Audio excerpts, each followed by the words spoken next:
अस्सलाम वालेकुम। उम्मीद है आप सब खैर खैरियत से होंगे। तो आज हम लोग आगाज़ करते हैं अपनी नेक्स्ट वीडियो का पास्ट इंडेफिनिट, क्योंकि हम लोगों ने पिछली में पढ़ा है प्रेजेंट इंडेफिनिट। ठीक है, उम्मीद है आपको सब समझ आ गई होगी, क्लियर आया होगा हर चीज़। तो अब नेक्स्ट हम लोग पढ़ते हैं। ठीक है, अगर आप लोगों को कहीं भी कोई भी प्रॉब्लम होती है तो आप लोग ज़रूर मुझे बताइएगा कमेंट्स के अंदर कि भाई यहाँ से मुझे नहीं समझ आई, तो मैं आप लोगों को ज़रूर क्लियर करूँगी। ठीक है, नेक्स्ट इज पास्ट इंडेफिनिट। अच्छा, इसका एक एमसीक्यूज बहुत ही फेमस है भाई।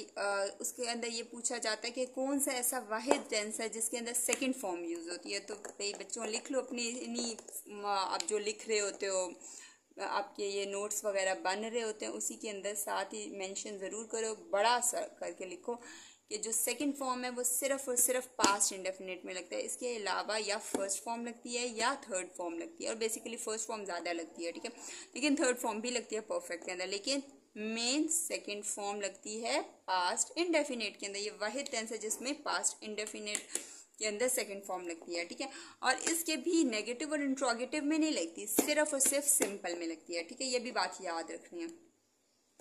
अच्छा, अब हम लोग पहचान पढ़ते हैं कि भाई इसकी क्या पहचान है।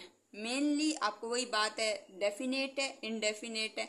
डेफिनेट का मतलब होता है यकीनन, इनडेफिनेट का मतलब होता है गैर यकीनन। पास्ट मतलब गुजर गया।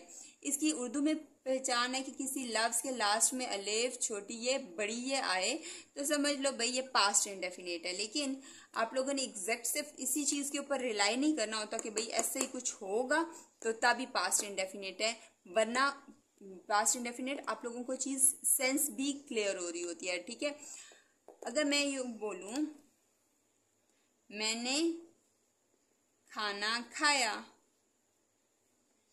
ठीक है, तो आपके लास्ट में आ गया अलिफ, तो आपका हम लोग इसके अंदर लिखते हैं। सबसे पहले हम लोग इसका फॉर्मूला पढ़ लेते हैं, फिर हम लोग इसके जाते हैं इसके बनाने की तरफ। फॉर्मूला वही बात है, SVO वाला, सब्जेक्ट प्लस वर्ब की सेकंड फॉर्म एंड ऑब्जेक्ट।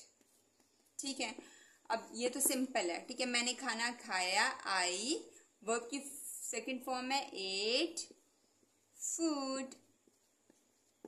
ठीक है, ये तो बहुत सिंपल सा है, ये बहुत इजी है। सिर्फ इसके अंदर मिस्टेक बच्चे क्या करते हैं कि यहाँ सेकंड फॉर्म नहीं लगाते। ठीक है, ये बहुत इजी है। अच्छा, नेक्स्ट अगर मैं इसी की नेगेटिव की बात करूं, ठीक है, तो उसके अंदर भी एक चीज इजी है। जैसे हम लोगों ने पिछले में पढ़ा है ना कि डू होता है और डज होता है, तो उसके अंदर डिफ्रेंसिएशन होती है कि भाई डू किसी किसी के साथ लगता है, डज किस किस के साथ लगता है। ही शी इट के साथ डज लग रहा होता है, और जो आपका डू होता है वी दे वगैरह के साथ लगता है। ठीक है, लेकिन जो पास्ट इंडेफिनिट है उसने कहा है कि ये रफड़ी छोड़ो और मैं सबके साथ लगूंगा डिड। क्या लगेगा? डिड। तो इसके अंदर जो आपकी लग रही होती है वो डिडेंट लग रहा होता है, डिड नॉट प्लस। देखो, अब आपका डू डिड डन होता है ना, अब ये देखो do first form, did second form, डड डन थर्ड फॉर्म। ठीक है, तो अब आ गया आपके पास डिड आ गया, मतलब सेकंड फॉर्म तो आ गई। तो इसका मतलब है कि एक सेंटेंस के अंदर कभी भी दो दफा सेकंड फॉर्म नहीं आ सकती। तो एक तो लग गई, तो फिर हम लोग वर्ब की यहां लगाएंगे फर्स्ट फॉर्म। ठीक है, नेक्स्ट वन इज ऑब्जेक्ट। तो अगर मैं इसी को बनाऊं, मैंने खाना नहीं खाया, तो मैं लिखूंगी आई डिडेंट ईट फूड। अब मैंने एट नहीं लिखा। ठीक है, मैंने आपको पहले कहा है कि जो पास्ट इंडेफिनेट है उसमें सेकंड फॉर्म लगती है, लेकिन उसके सिंपल में लगती है, नेगेटिव या इंट्रोगेटिव में नहीं लगती। ठीक है, अगर मैं इसी का इंट्रोगेटिव बनाऊं तो क्या बनेगा? अब आप लोग कह रहे होंगे कि खाना नहीं खाया, खाने के पीछे पड़ी हुई है, भूख लग गई होगी इसे, तो खाना जाके खा ले। खाना खाऊंगी, खाना बल्कि मैं खा के आई हुई हूँ। और मैं बस आप लोगों की इजी, क्योंकि बहुत ये ऐसा सेंटेंस होता है ना, मैंने खाना नहीं खाया, ये खाना खाया, तो ये हर एक को इसकी इंग्लिश आती होती है। ठीक है, या ये आपको बेसिक पता होता है ईट है, ये फूड है। ठीक है, ज़्यादा मुश्किल वर्ड्स नहीं होते इसमें। डिड आपका सब्जेक्ट पहले आ गया, सॉरी सब्जेक्ट कह रही हूँ, आपका हेल्पिंग वर्ब पहले आ गया प्लस सब्जेक्ट प्लस वर्ब की फर्स्ट फॉर्म प्लस ऑब्जेक्ट। ठीक है, तो did I eat food.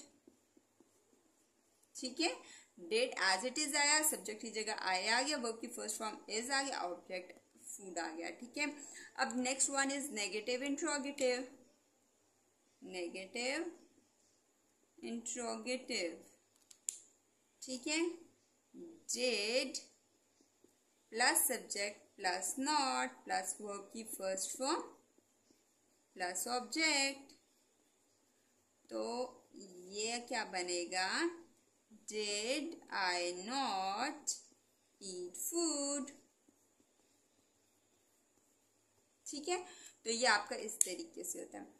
Main आपकी चीज क्या आ गई, पहचान उर्दू में। फिर उसके बाद आपको पता होना चाहिए कि अगर किसी भी, अगर आपको फॉर एग्जांपल आपको ये नहीं पता होता, कि अक्सर यूं भी होता है कि आप लोगों का कोई टेंस लिखा हुआ होता है तो आप लोगों को ये नहीं समझ आ रही होती ये कौन सा टेंस है। ठीक है, पास्ट है, प्रेजेंट है, फ्यूचर है, क्या है। ठीक है, या इंडेफिनेट है, कंटिन्यूअस, कौन सा फॉर्म है। ठीक है, तो आप लोगों ने देखना होता है उसके अंदर अगर सेकंड फॉर्म लगी हुई है तो ये पास्ट इंडेफिनेट है, ये आप लोगों को कंफर्म हो। और अगर डिड आ गया, डिड आ गया, डिड आ गया, तो इसका मतलब है पास्ट इंडेफिनेट। आप लोगों ने स्टैम्प उठाना है, उसके ऊपर ठप्पा मार के कह देना भाई पास्ट इंडेफिनेट आ गया।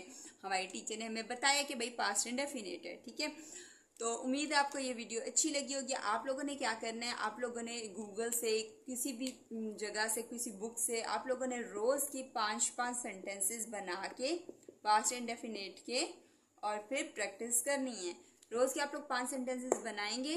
ठीक है, चाहे नेगेटिव क्यों, इंट्रोगेटिव क्यों, सिंपल क्यों, जितना आप लोग प्रैक्टिस करोगे उतने ज़्यादा आप लोगों को समझ आएगी अपनी मिस्टेक्स की भी। अभी यहाँ से बहुत इजी लग रहा होता है, लेकिन जब आप लोग बनाने लगते हैं ना तो फिर आप लोगों की चीज़ें जो होती है ना वो मर्ज होना शुरू हो जाते हैं। आप लोग भूल रहे होते हो कि क्या करना है क्या नहीं करना है। ठीक है, आप लोग आहिस्ता आहिस्ता जितना रोज एक या दो आप लोग उसका कहते हैं, रोज एक ही आप लोग करो, एक ही टेंस यूज करो। एक ही टेंस मतलब एक टेंस का भी आप लोग आगे से 3 डिवाइड करो कि भाई आज मैं सिंपल करूंगा, फिर नेगेटिव करूंगा, फिर इंट्रोगेटिव करूंगा, और फिर नेक्स्ट डे आप लोग उस पूरे टेंस का टेस्ट किसी को भी दो। ठीक है, या अपने आप को दे लो।